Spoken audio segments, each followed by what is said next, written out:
fale para os seus amigos, fale para o pessoal aí que nós temos um canal no YouTube, e esse canal é bênção. São mais de 300 vídeos que tem lá, de mensagens que vão edificar a sua vida. Então, por favor, compartilhe nossos vídeos, compartilhe nossas ministrações. E não é só minha, tem várias pessoas. Já disse, hein, Marcelo? Futuramente você aqui, hein? Tem que... Ou a Marcelo ou a Cleidiane. O Marcelo só fica me dando atestado.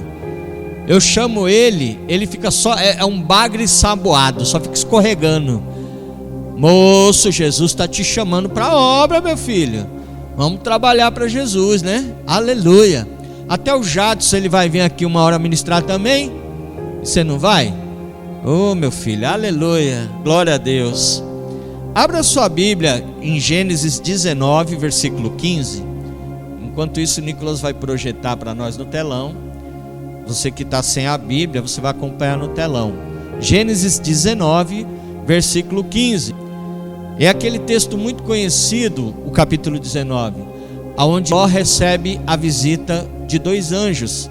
Ló está lá em Sodoma, na cidade, e 2 anjos aparecem a ele. Depois a gente explica melhor essa história. Eu quero ler o versículo 15, 16 e o 17. Amém?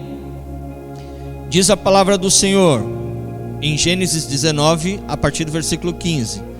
Ao amanhecer, os anjos apertaram com Ló, dizendo: levanta-te, toma tua mulher e tuas 2 filhas que aqui estão, para que não pereças na injustiça desta cidade. Ele, porém, demorava-se, e aqueles homens lhe pegaram pela mão da sua mulher e pela mão das suas 2 filhas, sendo-lhe misericordioso o Senhor, e o tiraram e o puseram fora da cidade.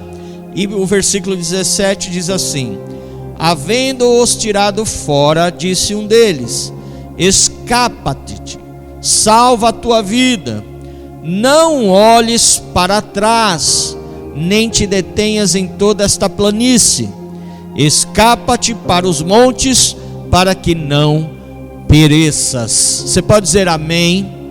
Você pode dizer assim: glória a Deus, aleluia. Deixa eu orar por você. Deus, muito obrigado pela tua palavra, Senhor, que foi lida, a tua palavra revelada, meu Pai, nos nossos corações. E, meu Deus, que em nome de Jesus eu seja um instrumento nas tuas mãos, que eu possa passar a tua palavra, a tua mensagem de uma forma concisa, transparente, que todos venham a entender, ó Pai, de uma forma simples e humilde, mas que alcance corações sábios, ó Pai, em nome de Jesus.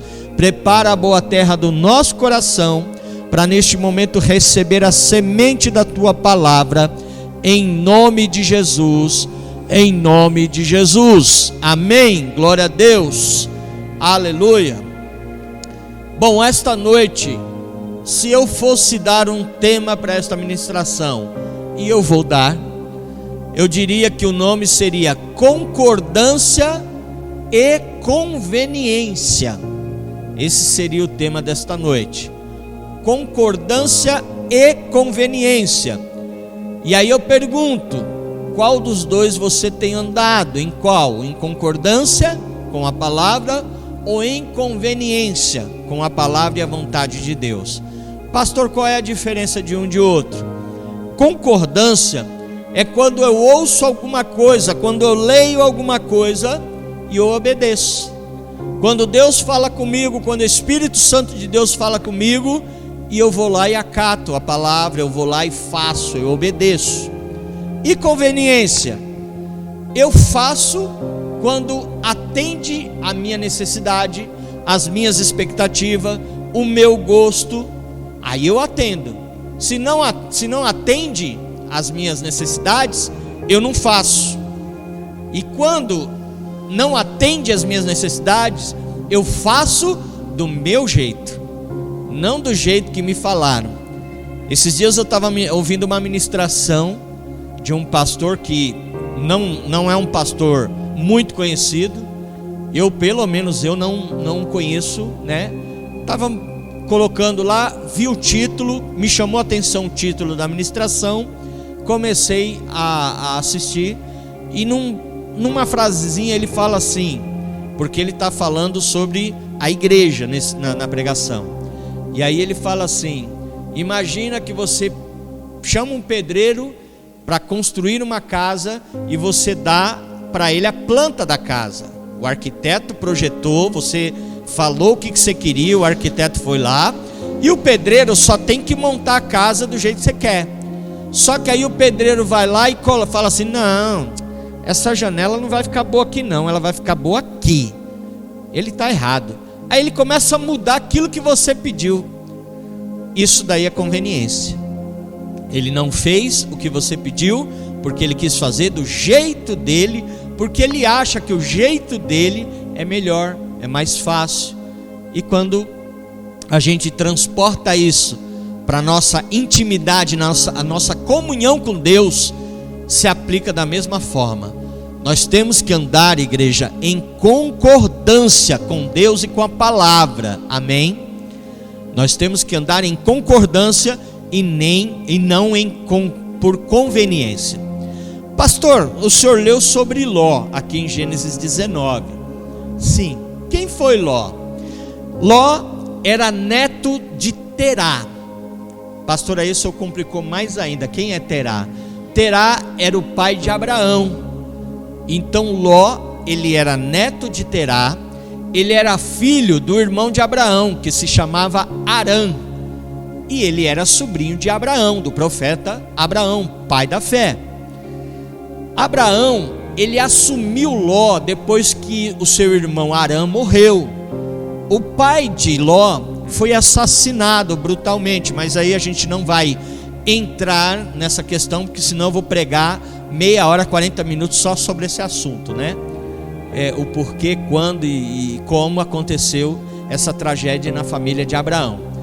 Mas fato é que quando Arã, o irmão de Abraão, morreu, Ló, ele ficou ali sozinho.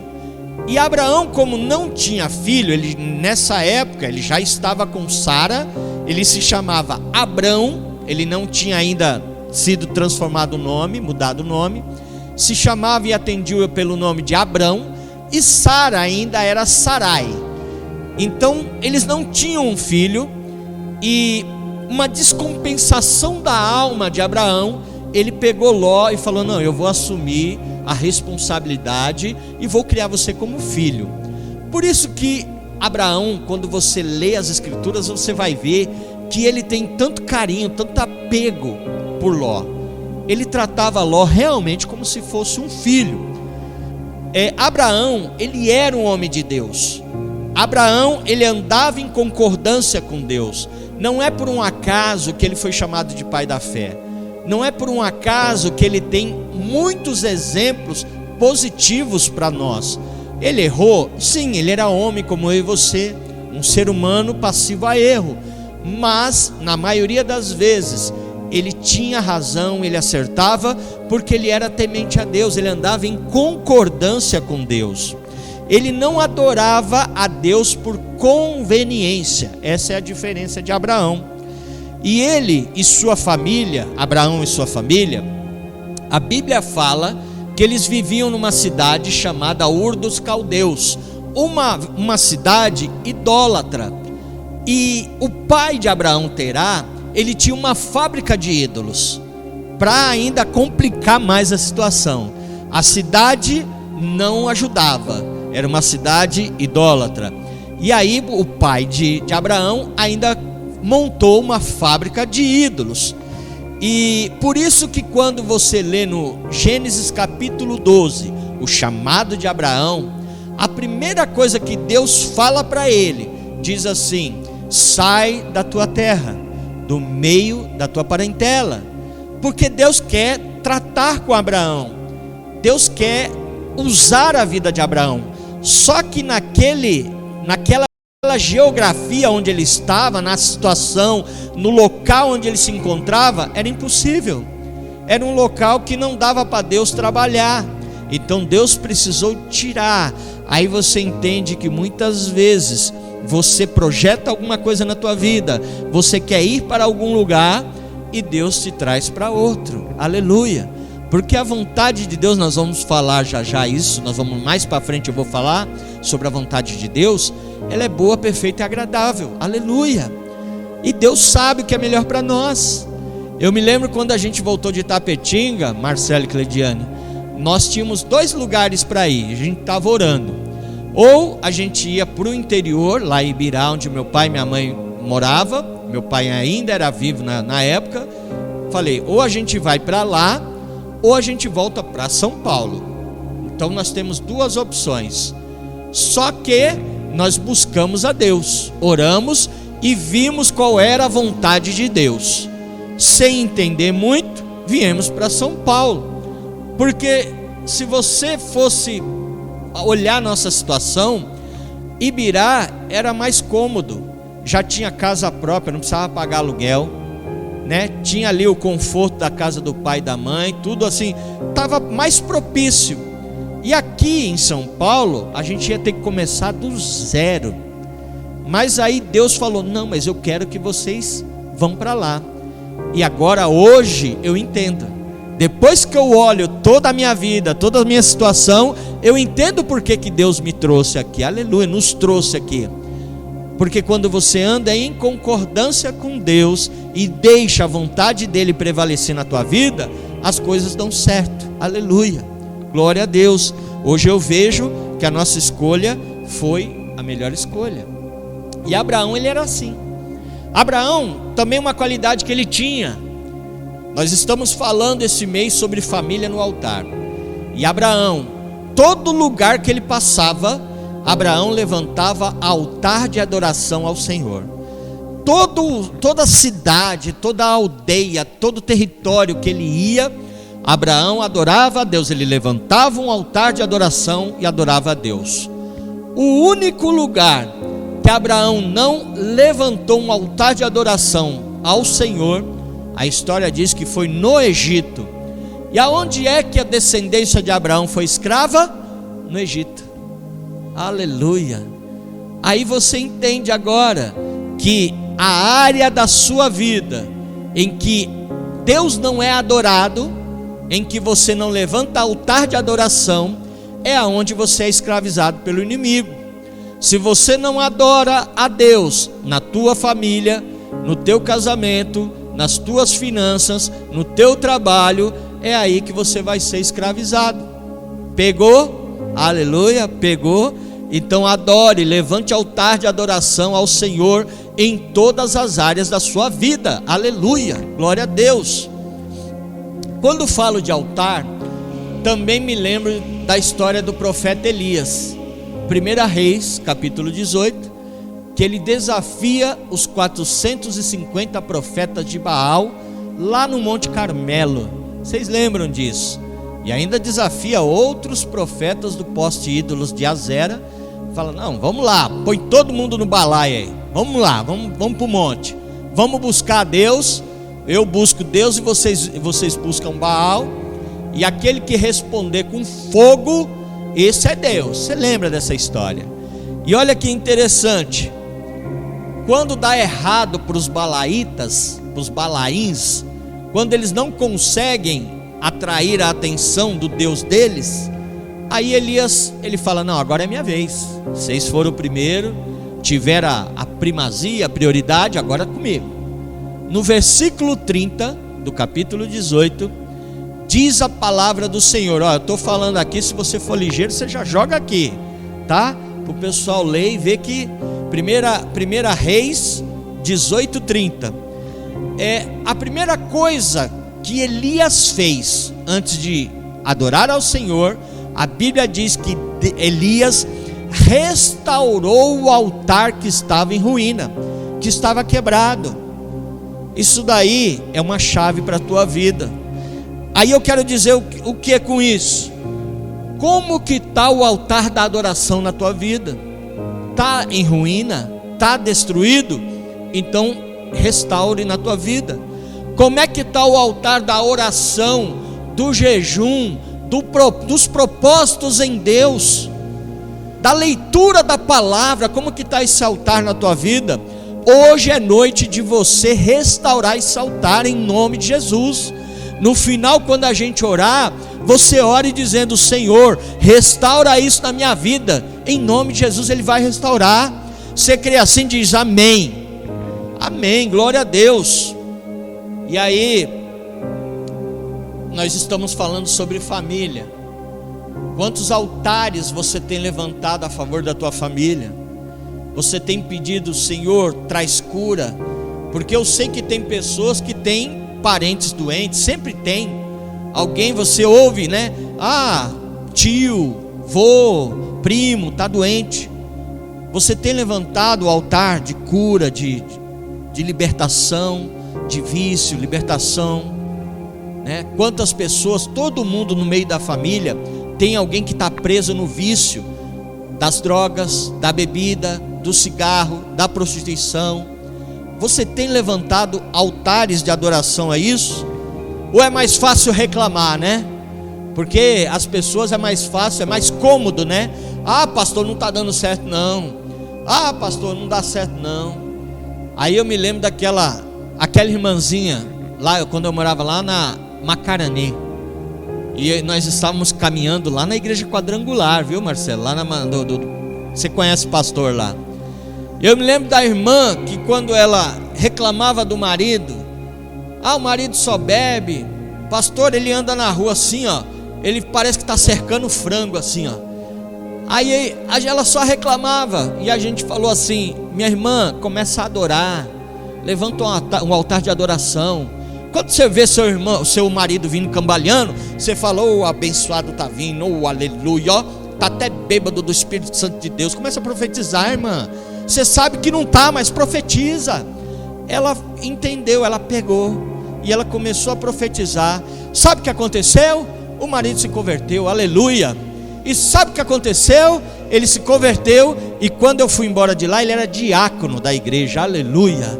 Estava lá na porta, no diaconato da igreja. Por quê? Porque em vez de murmurar, ela começou a adorar. Ontem nós estávamos numa live, e num determinado momento eu citei o exemplo do carro, né? Estávamos falando sobre família, que muitas pessoas constituem uma família, montam uma família, aí com alguns dias: pastor, a gente não se identificou, o meu gênio não bateu com o dele, incompatibilidade de gênios, né? Vamos nos separar. Joga fora a família. Aí eu falei: quando você tem um carro e ele começa a dar problema, você joga fora? É assim? Não. Você vai arrumar o carro.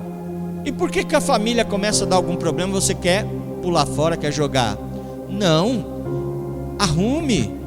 Levante altares. Pague preço de oração, de jejum, barriga vazia, joelho no chão, cara no pó. Mas em nome de Jesus, adore ao Senhor, porque com certeza a sua família vai estar de pé. Porque nenhum sucesso na tua vida justifica o fracasso da família. Nenhum.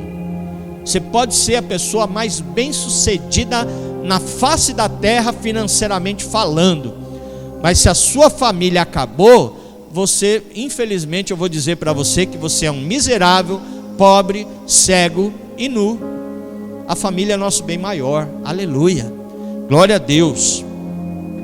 E ainda em Reis 18, no versículo 34, começa falando que Elias, ele manda, quando ele restaurou o altar que estava em ruína, aí ele picotou lá o novilho, colocou, aí ele, antes de clamar, ele ainda mandou colocar água.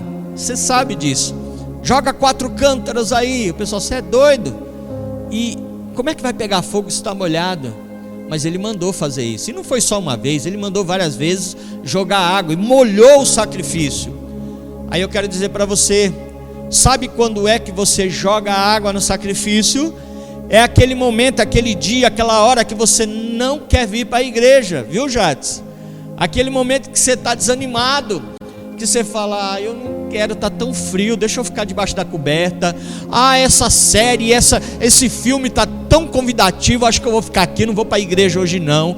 Eu acho que eu vou dar uma dormidinha, o pastor vai me perdoar. Eu posso perdoar, não sei se Jesus perdoa, mas aí você não vem, e aí você perde aquele culto maravilhoso, aquele culto que Jesus preparou para derramar o poder dele, aleluia, e você não estava.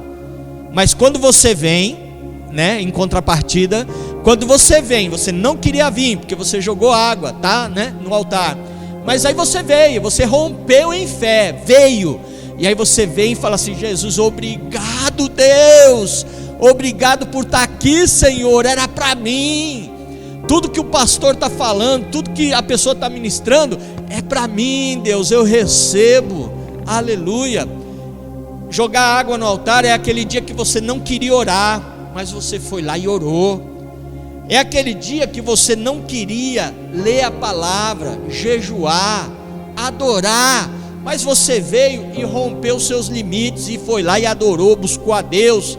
Deus bradou na tua vida, e aí você sai da presença, sai daqui edificado, abençoado, transbordando de unção na presença de Deus. Isso é jogar água no altar. Posso ouvir um amém? Ló, ele tinha exemplo na vida dele. Abraão era um exemplo, ele tinha, mas ele não aprendeu com Abraão, ou pelo menos não quis aprender. Você vê que na Bíblia você não vê mencionar que Ló levantou nenhum altar. Ele não era uma pessoa, um homem, um sacerdote que levantava altares de adoração ao Senhor. E aí mais uma vez eu vou repetir o que eu falei quarta passada. Eu, nessa caminhada, quando eu comecei a liderar igreja, a cuidar de igreja, né? Porque outrora nós sempre trabalhamos na igreja, éramos ativos em tudo, mas aí a gente não tinha a responsabilidade principal de cuidar da igreja. Estávamos debaixo da cobertura do pastor, então ele era o responsável e nós ajudávamos, éramos apoio. Aí há 5 anos atrás a responsabilidade veio e falamos: e agora? Como é que vamos fazer? Vamos aprender com quem já tem experiência. Começamos a observar e a ouvir quem tinha experiência, e muitas coisas na nossa vida deixamos de bater a cara no muro, de dar murro em ponta de faca, de dar topão, né? Como é que chama aquele negócio da topada do dedão, né? Deixamos de errar por observar e ouvir conselhos de pessoas experientes. E isso é uma verdade. Quando a gente fala de família, é bom a gente ouvir quem tem experiência, sabe? Eu tenho 28 anos, 4 meses e 10 dias que eu sou casado com a minha querida esposa, minha costelinha, meus 50% da minha vida, do meu ministério. Há 28 anos, 4 meses e 10 dias. Se ela tivesse aqui, ela ia falar assim: ele ensaiou o dia inteiro para falar isso. Não, mas é bênção. Eu sou casado para sempre com ela. Há 32 anos nós servimos, eu pelo menos. Ela nasceu na igreja desde pequena, mas eu me converti há 32 anos. E olha, eu vou dizer para você, a gente já passou poucas e boas, sabe? Nossa família vive problemas, acontece problemas na nossa família, claro. Nós somos uma família normal, nós não somos extraterrestres, nós somos humanos. Passamos por problemas, dificuldades, sim, mas graças a Deus, aleluia, nós somos uma família sacerdotal, onde todos os membros, todos estão engajados em alguma coisa na obra de Deus, estão envolvidos com alguma coisa, tem compromisso, tem aliança, tem responsabilidade com Deus, com a obra e com a igreja, aleluia. Então às vezes a gente vai dar um conselho para alguém sobre família e a pessoa não ouve, aí depois lá na frente a gente já sabe que vai dar ruim, porque a gente tem um pouquinho de experiência, sabe o que está falando, a gente sabe. Então aprenda a ouvir. Eu sei que tem aquele ditado no mundo que diz assim: se conselho fosse bom, ninguém dava, vendia. Mas eu prefiro ouvir o conselho do bom e sábio Salomão. Provérbios 11:14, ele disse assim: na multidão de conselheiros há sabedoria. Então ouça, quando você sentar com alguém, principalmente aqueles homens e mulheres de cabelinho branco, sabe? Que viveu muito, tem muita experiência, já erraram muito, também acertaram muito. Esses têm uma bagagem, meus queridos, tem uma bagagem imensa, tremenda. E se for crente então, oh glória, aleluia.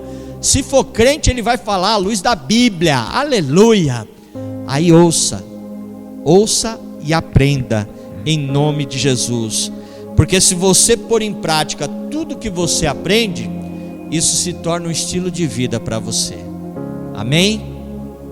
Sobre o texto que lemos de Gênesis 19, eu disse para você, é o texto que fala que Ló está na cidade de Sodoma e 2 anjos aparecem. Qual era a intenção dos anjos? Eles estavam ali com qual propósito? Eles estavam com o propósito de destruir aquela cidade. A maledicência daquele povo de Sodoma e Gomorra subiu às narinas do nosso Senhor e fez com que ele sentisse nojo daquele povo, porque o povo já estava totalmente cego, entregue ao pecado, fazendo tudo que desagrada o coração de Deus. Para você ter uma ideia, os 2 anjos, quando chegaram na cidade, Ló logo viu e convidou para ir para a casa dele e serviu um banquete e hospedou eles. Falou: não, eu quero que vocês fiquem aqui, não vai embora, está tarde, está de noite, é perigoso. Olha só como é que era a cidade. Quando alguns moradores viram os 2 anjos, opa, gente nova, vamos lá. Começou a bater na porta de Ló, dizendo assim: traz eles para fora para que a gente conheça intimamente eles. Queridos, sabe o que eles estavam querendo falar com essa palavra de intimamente? Eles queriam ter relações com os anjos, mas eles não sabiam que eram os anjos. Para eles eram homens, eles queriam ter relações mesmo, carnal mesmo, sabe? Olha o pensamento, até onde chegou o pensamento desse povo. E os anjos, a Bíblia conta que os anjos cegou, fez com que eles ficassem cegos, e eles não conseguiam nem achar a porta mais da casa de Ló. Todos ali fora ficaram cegos. E pela manhã, aqui no versículo 15 começamos a ler, 15:16, pela manhã, os anjos começavam a apertar Ló, para que ele fosse embora logo, porque eles iam destruir a cidade. E Ló, se você for ver o versículo, pode pôr o 16 para mim, filho. Ló ficou pensando, ele ficou hesitando, ele ainda ficou assim, cadê balão? Será que eu vou? Será que eu não vou? Será que eu caso? Será que eu compro a bicicleta? E tem muita gente assim. Deus fala com a pessoa, só falta descer um anjo, ou aquela voz, aquele trovão, e Deus fala assim: meu servo, para a pessoa ouvir. E olha que se ele fizer isso, tem gente que não vai escutar. Você conhece aquela história do irmão que estava numa enchente, e ele subiu no telhado. Aí daqui um pouco veio um barquinho. O cara falou: monta aí, rapaz. Ele falou: não, Jesus vai me salvar. Daqui um pouco veio uma lancha. Aí os caras da lancha: entra aí, rapaz, tem lugar para você. Ele falou: não, Jesus vai me salvar. Daqui um pouco veio um helicóptero. O helicóptero jogou ali aquela escada, falou para ele: sobe aí, rapaz. Ele falou: não, Jesus vai me salvar. A enchente cobriu a casa, cobriu ele morreu. Quando ele chegou no céu, ele ficou bravo. Aí encontrou Jesus lá no céu, falou: mas Jesus, o senhor, pensei que o senhor ia me salvar. E Jesus falou assim: meu filho, eu mandei até helicóptero para te salvar. Você ficou pensando lá, você ficou pensando na morte da bezerra e não subiu, não pegou. Então tem gente que é assim, tem gente que fica pensando. E aqui no texto, os anjos tiveram até que forçar a situação, pegar na mão de Ló, da mulher, das filhas: vem, vamos embora. O negócio aqui, o barato vai ficar louco aqui, vamos embora logo, que vai ficar ruim aqui. Só que não tem ninguém aqui desse jeito, né? Que é aquele temperamento melancólico, fleumático, né? Aquela coisa do Zeca Pagodinho, né? Deixa a vida me levar, a vida leva eu, né? Não tem, né? Em nome de Jesus, né? Aqui, aleluia. Bom, Ló, ele andava por conveniência e não por concordância. Fato, quando você vê, é a escolha das terras. E eu quero dizer para você, põe Romanos 1 e 2 aí, filho. Eu quero dizer para você, andar por concordância da vontade de Deus é a coisa melhor que tem. Por quê? Olha o que diz Romanos 1 e o versículo 2 para isso finalizar. Romanos 12, 1. Romanos 12, 1. Portanto, irmão, rogo-lhes pelas misericórdias de Deus, que se ofereçam em sacrifício vivo, santo e agradável a Deus. Este é o culto racional de vocês. E olha o versículo 2. E não se amoldem, não se conformem aos padrões deste mundo, mas transformai-vos pela renovação da sua mente, para que sejam capazes de experimentar e comprovar a boa, agradável e perfeita vontade de Deus. O que Deus tem para nós é bom, perfeito e agradável. Aleluia. Não menos que isso. Então, vamos procurar andar em concordância. A vontade de Deus na nossa vida é isso aqui que está em Romanos 12, 2. Nós somos reféns das nossas decisões erradas e das nossas escolhas erradas. Conversava isso recentemente, há dias atrás, é coisa de 2, 3 dias atrás, com uma pessoa que ligou para mim, estava arrependido.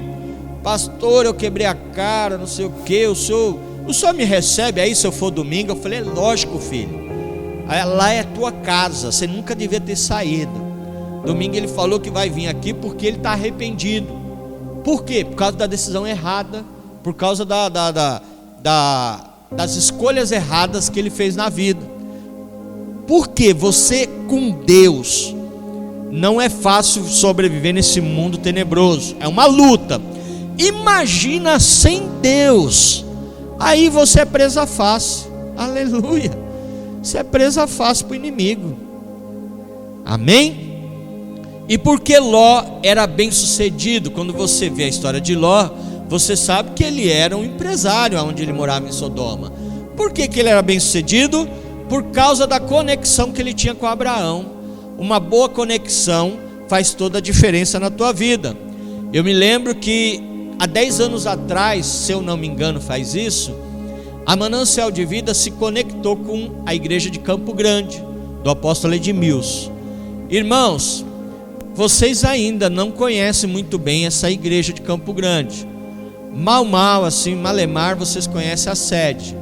Foram algumas vezes, não tiveram muita intimidade, mas vão conhecer, que nós vamos nos aprofundar mais na aliança com eles, na conexão. Mas Campo Grande, quando a gente se conectou, virou uma chave na Manancial. Eu posso dizer que foi um divisor de águas.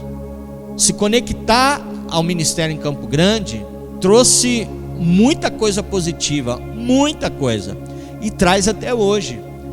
Se vocês tiverem oportunidade de ir, recentemente, acho que foi em março, eu, Nicolas e a minha esposa, a pastora, nós estivemos lá em Campo Grande num congresso e foi simplesmente maravilhoso. Aquela terra abençoada, aquele povo é abençoado, é muito bom estar no meio deles. Pensa num povo ungido e abençoado, é o povo de lá. E mudou a história da Manancial de Vida. A Manancial é outra depois que se conectou com eles. A conexão também que eu lembro, lá do pessoal de Ibirá, lá, a gente sempre fala, é um outro lugar que eu quero que vocês conheçam. Eu tenho um sonho de pegar, nem que for, não dá para levar um ônibus de 45 pessoas, a gente aluga uma van de 15 pessoas, vamos para lá. Vocês vão ficar apaixonados, vocês vão gostar, não só da cidade, mas também do povo. O povo é simples, é humilde, mas é um povo muito gente boa, é um povo muito acolhedor, é igual lá o pessoal da Bahia, aleluia, né? É um povo muito gente boa, muito carismático, muito acolhedor. Você se sente bem no meio deles. Hoje mesmo está tendo culto lá, e o apóstolo está lá, tem uma galera lá, foi uma turma para lá, mas lá da sede, tem uma turma lá, né? E quando eu fiz a aliança com eles, eu lembro que eles estavam para fechar até a igreja, estava muito complicada a situação lá, e a gente fez a aliança, a gente trouxe para Manancial, e eles se conectaram ao apóstolo, uma chave mudou. Se vocês for ver lá, as duas igrejas hoje que tem, é linda, é igreja linda, fantástica, gostosa de cultuar, é uma bênção aquele lugar. Tudo foi por causa de uma conexão, aconteceu. Eu também, quando eu me conectei com o apóstolo, eu vim da Bahia, me conectei, a minha vida foi transformada, mudou. Coisas que eu não esperava aconteceu por causa de uma aliança, por causa de uma conexão certa. Quando ele era pastor e ele foi ungido apóstolo, ele foi ungido lá em Manaus, ele falou para mim assim: quero que você vá na minha unção. E aí eu falei assim, mas como? Porque eu pensei, né, que Manaus você tem que ir de avião. Eu falei, mas como, né? Eu pensei, como? Ele falou, de avião. Eu falei, não, eu estou falando. Ele falou, não, Deus vai prover. E realmente, a gente foi de boa, tranquilo, porque Deus proveu. Depois ele falou, quero que você vá comigo para Israel. E aí eu falei, Israel já é um pouquinho mais complicado. E a gente está indo agora em novembro, para a glória de Deus. Aleluia. Isso é o poder de uma conexão, desata na tua vida, as coisas acontecem. Amém? Glória a Deus. A promessa de Deus não era com Ló, a promessa era de Abraão. Abraão, além de ser ali a autoridade, ser mais velho de idade, Abraão, ele era o escolhido, ele tinha o direito de escolher o caminho, ele tinha o direito, mas ele deu a oportunidade para Ló escolher. Aqui Abraão fala assim, escolhe para que lado que você vai. Se você for para a esquerda, eu vou para a direita. Se você for para a direita, eu vou para a esquerda. Escolhe aí. Porque chegou uma hora que os dois não estavam dando certo. Estava tendo muita contenda entre os pastores um do outro, né? Tava tendo muito, os servos estavam brigando, não estavam se entendendo, porque Ló andava por conveniência, não por concordância. E aí Ló, quando olhou e viu os lados de Sodoma e Gomorra, viu que a campina era verdinha, era boa, cresceu os olhos e falou, eu vou para cá. Vou para cá. E Abraão foi para o outro lado. Só que eu quero dizer para você, mesmo que você olhe e a campina é verde, verdejante, uma benção, você olhou, né? Cresceu os olhos, mesmo que seja aparentemente boa, se você não estiver em concordância com a vontade de Deus, vai dar ruim, vai secar, vai virar deserto. Mas quando você olha, mesmo que você não enxergue nada, se você está debaixo da palavra, debaixo da concordância de Deus, pode ter certeza, você vai prosperar, você vai ter sucesso em nome de Jesus. Isaac plantou, Gênesis 26:12 diz, numa terra seca, numa época difícil, e diz que deu 100 vezes mais a colheita dele, aleluia. Por quê? Porque ele andava em concordância com Deus. Esse foi o segredo. Então, você olha a história de Ló, quando ele teve que escolher, o camarada nem fez uma oração para pedir conselho de Deus, nem orou, ele já, sabe aquela história, né? Eu gosto de contar a história, né? Aquela história do pastor que foi chamado para, né? O pastor estava sem igreja, chegou uns irmãos de uma igreja e disse para ele assim, pastor, a gente gostaria de convidar o senhor para pastorear a nossa igreja. Se o senhor quiser, nós vamos dar 2 carros novinhos, um para o senhor, um para sua esposa, e gasolina à vontade para o senhor ir aonde quiser, 10 salários mínimos, um plano de saúde top, uma casa pastoral, ou se o senhor quiser alugar uma casa, o aluguel a igreja dá, E ainda mais, se o senhor quiser tirar férias, aonde o senhor quiser viajar, vai estar pagando. E o senhor quer? Aí ele, como ele era espiritual, ele falou assim: irmãos, eu vou estar buscando a Deus enquanto a minha esposa vai estar fazendo a mala para a gente ir amanhã para lá, né? Então, não quis buscar a Deus. Na verdade, não procurou conveniência. O que é melhor, eu vou fazer o que é melhor e mais prático para mim. Mas busque a Deus em nome de Jesus. Não faça como Ló. Quando você anda em concordância com Deus, o propósito de Deus acontece na tua vida. Lembra com Joquebede, a mãe de Moisés? Moisés nasceu numa época ruim, onde o faraó, que era o faraó da época, tinha mandado um edito, tinha dado uma lei, um edito, que era para toda criança morrer de 2 anos, assim, para baixo morrer, e a criança que nascesse, se fosse homem, era para matar. E Moisés nasceu bem nessa época, mas tinha um propósito, porque Joquebede e Anrão, os pais de Moisés, andavam em concordância com Deus, eram homem e mulher de Deus, sacerdotes do Deus vivo. E o Moisés, o menino Moisés, não morreu. Aí eu estou lembrando daquela música, né? Ô Joquebede, Moisés não vai morrer. Ele não morreu, porque tinha um propósito de Deus ali. E quando a Joquebede coloca Moisés, o menino Moisés, num cesto de junco e põe betume no cesto, que é uma espécie de piche, para que não entre água dentro, coloca betume, coloca no rio Nilo, Moisés vai parar aonde? No colo da princesa, a filha de Faraó. Olha o propósito de Deus. E você sabe a história, você sabe o que acontece. Moisés cresce aconselhado ali você sabe a história de Moisés. Por quê? Propósito de Deus. Lembra de Daniel na cova dos leões? Quando jogaram ele, falou: vai dar ruim, já era, morreu. Só que os leões viraram um travesseiro para Daniel lá. O propósito de Deus era que ele não fosse comido pelos leões, mas que Deus fosse glorificado através da vida do profeta Daniel, aleluia. E aí eu me lembro também que o apóstolo conta que quando ele teve o Samuel, vocês conhecem, ele vem tocar aqui, o filho dele, o Samuelzinho, né? 2 metros de altura.